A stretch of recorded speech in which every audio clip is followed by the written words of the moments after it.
Happy Easter. Okay.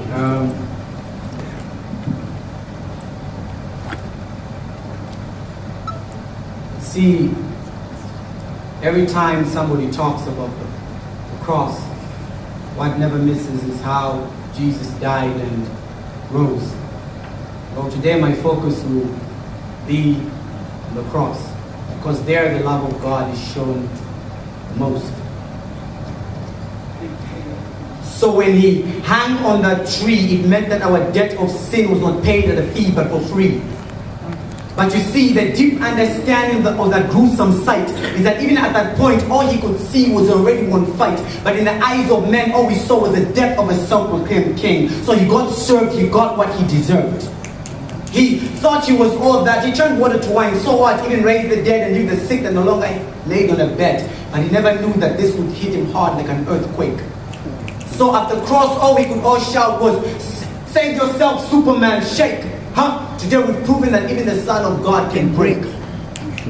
But you see, at that point, every nature was corrupt of every human being. And all we could see was the right movie scene, us crucifying the king. But you see, even at that point, he would have said, "We are trained in places. Come and carry your own burdens and your curses. How dare you laugh at me? Have you no compassion in your heart? How dare you whip my flesh instead of whipping for your own disgrace? This blood that you're spilling is going to wipe your mess. This body that you're destroying is all you have to again to return to the Father's love." But my God kept silent.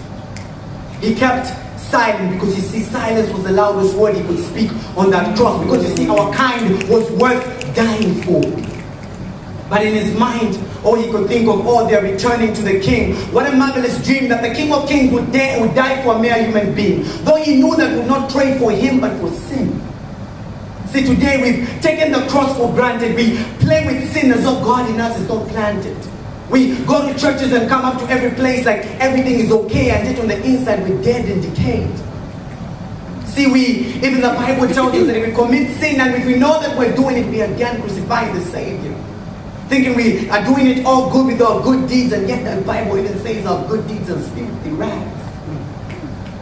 But you see, even at that point, he prays for us patiently, waiting for us earnestly, that when we would come back home like a lost son would come back home. I say like a lost son would come back home. Why do you think when the prodigal son was coming back home, all the father could do was give him a hug? I said, why do you think when the prodigal son was coming back home, all the father could do was give him a hug? It's the nature of the cross. It's always waiting for you to come back home. So you that has known about the cross, don't take it for granted. Because on that final day of judgment, what are you going to say? Who did you give your heart to? The one that makes your heart skip a beat, or the one that actually gave you a heartbeat?